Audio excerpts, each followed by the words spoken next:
here. It's a privilege to be here and to share my thoughts before such a learned and august gathering, and especially on a subject which I am actually fallen in love with of late. Of late, about a year back, when I came in contact with this subject, and really when I gone in depth, and I could realize the kind of contribution and the kind of impact which it carries in building the human development process. I will start with my presentation covering a very small aspect on how it matters on human development, society development, and when we look into the human development, society development, and when we talk about especially development of the nature. Since you all are from education and most of you are principals from schools, you must be knowing that physical education and sports are again two most important pillars for both mental as well as physical health of an individual.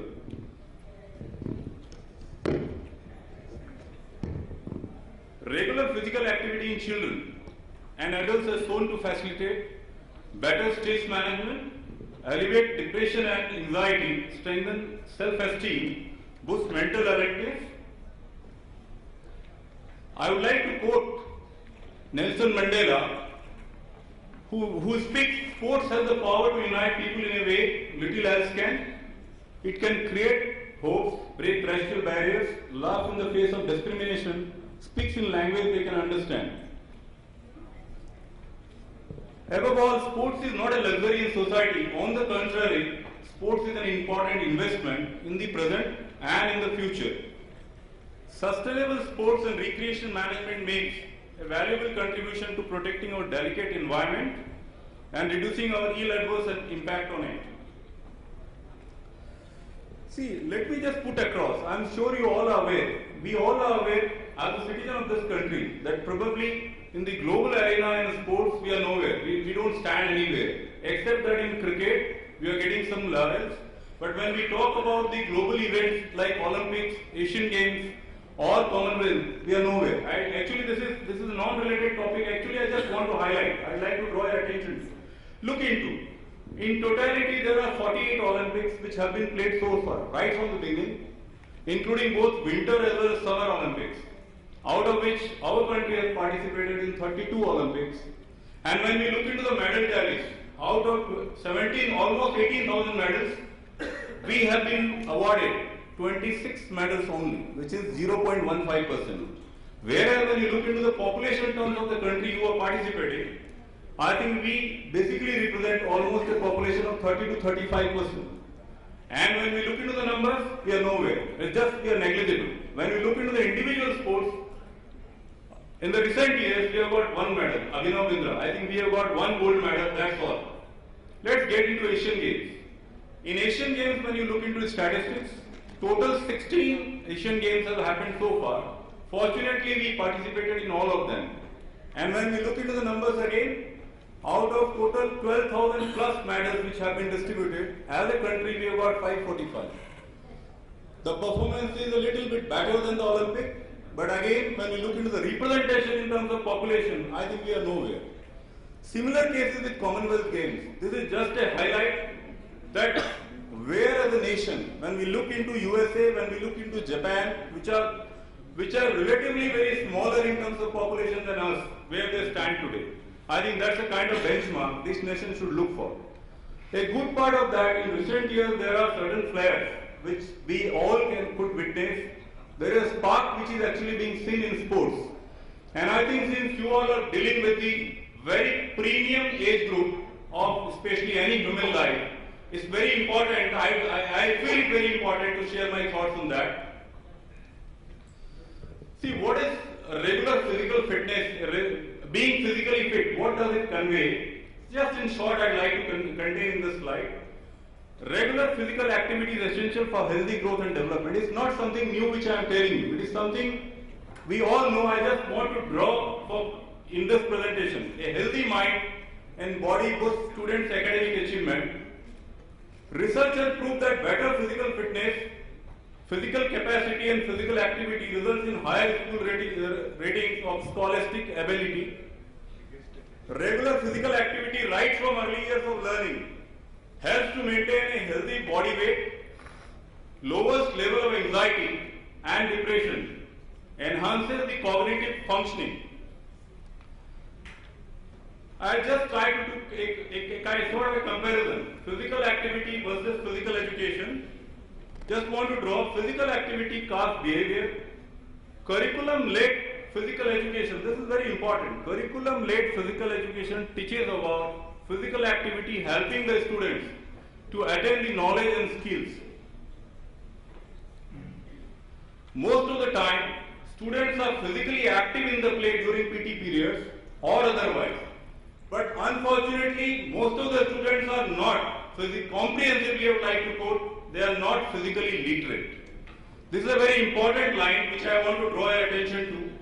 Physically literate. In order to carry on this for lifelong, it's very important that we need to be physically literate. Unfortunately, most of the players, when they play, they are active, but they are not physically literate. I would just like to cover up what we mean by physically literate individual. Physically literate individual is someone who is competent in motor skills and movement patterns. He is someone who understands movement concepts, principles, strategic tactics, participates regularly, maintains healthy enhancing levels of fitness, exhibits responsible personal and social behavior, understands its importance to maintain a good health, and hence enjoys the challenge. I think this is what a physically literate individual.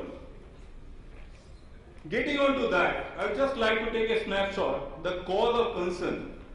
What is there at the grassroots level in the current lifestyle? Or the current lifestyle is basically creating that kind of challenges.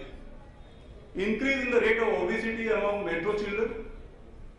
See, today if you look into, basically there are more and more nuclear families are there.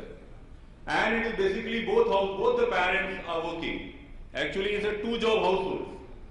And then the chain of fast food parlors are opening up. And by a habit, the culture is being developed among children who not only love it, they actually want it. And I think that is creating the cause of concern largely. Because it's heavily rich into fat and the rich diet. And this leads to increase in cases of hypertension among adolescents. Increase in the cases of diabetes among teens and preteens. I'm sure you all must be aware, we all are aware, that probably 10 years back or 2 decades back, this word of diabetes in teens and preteens was a rare word.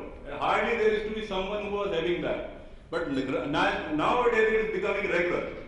I think that's a great cause of concern. Inappropriate BMI, just body mass index. Inappropriate BMI in almost 2 out of 5 children. That means almost about 40% of children are actually, when you look into, they are more sort of unhealthy. More cases of anxiety. This is leading to more cases of anxiety, depression, and moodiness among adolescents.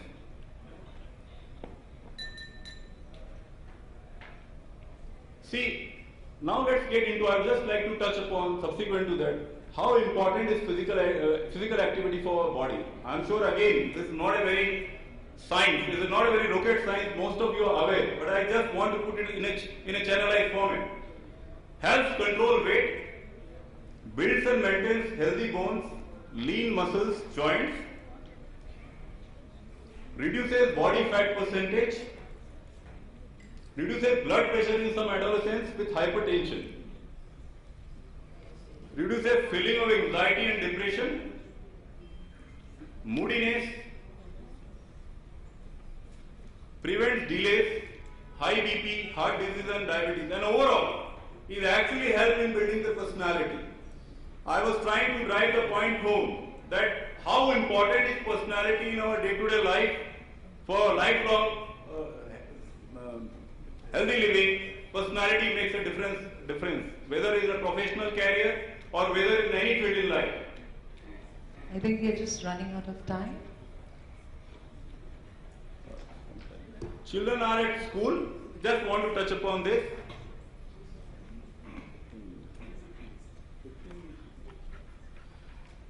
Children are, I just want to put across that physical activity and academic achievement.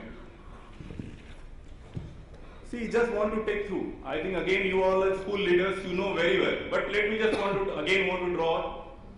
Children are generally in schools about 8 to 9 hours in a metro in A class or B class city, putting together the travel time, what they put across. And they are there in 9 to 10 months in a year, almost.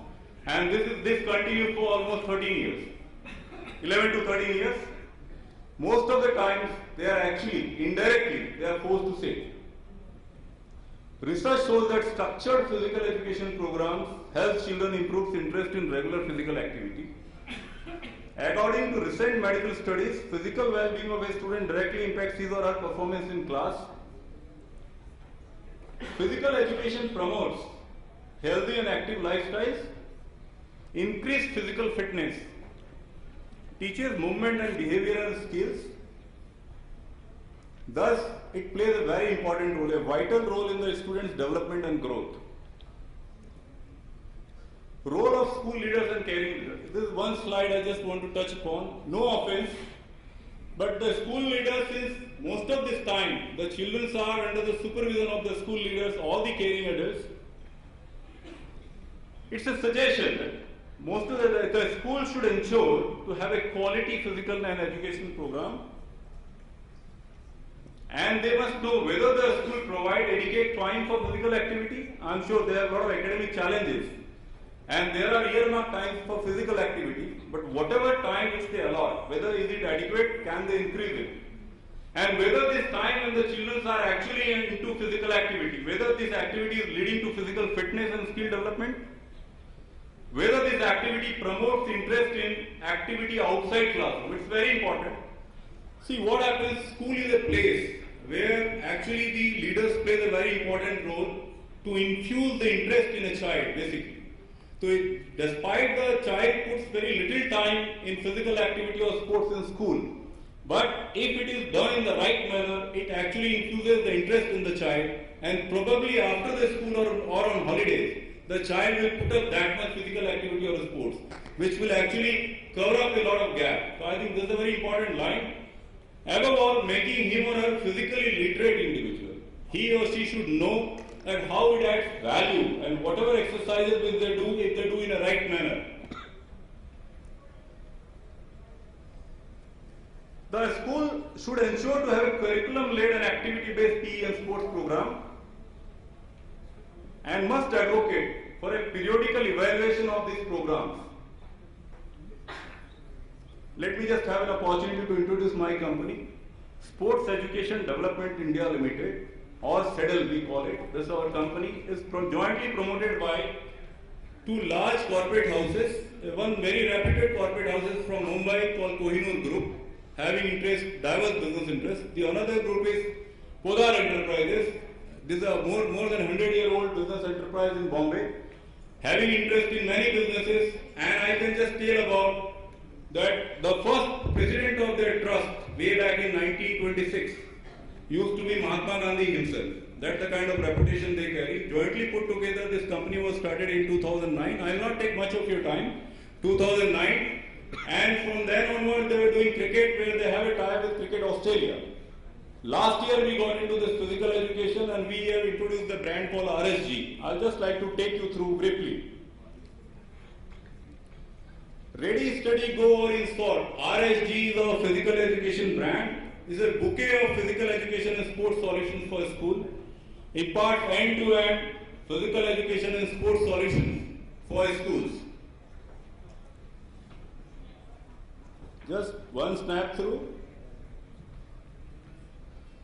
RSG is a professionally competent PE program that addresses the age-appropriate physical education and sports curriculum, meets the critical needs of students, physical education teachers and parents to provide an enriching sports learning experience.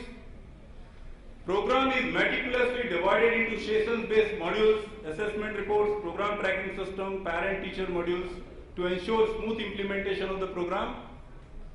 The curriculum is based on NASPE standards, That is, NASPE is actually a National Association of Sports and Physical Education, USA. It's a standard set by USA and being followed there in that country and largely being followed around the world to basically being the benchmarking. And this program has been customized as per the Indian needs. It's a board generic program that is designed keeping in mind the physical education needs of respective boards, CBSE, ICSE, IGCSE, IB, etc. Broadly, this is how our curriculum divided.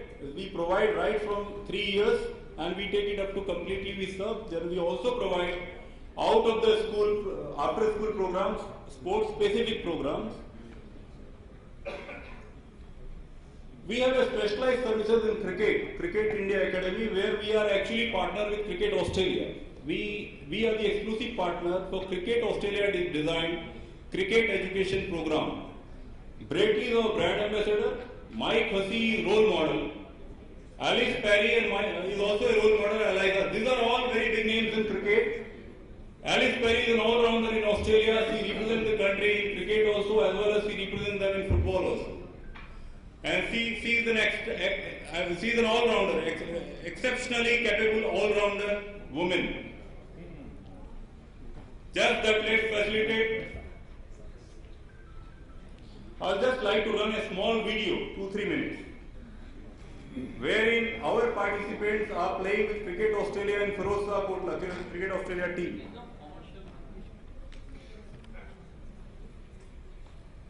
Just to showcase the kind of program what we conduct.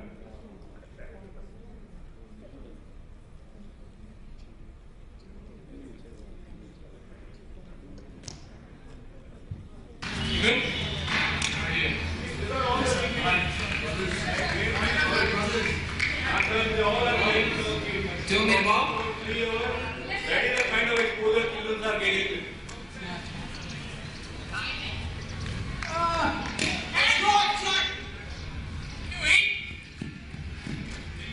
High-level program,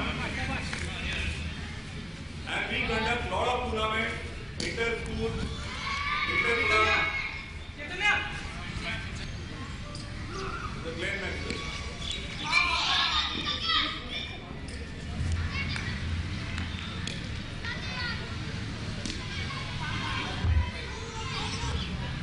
We have a stall outside.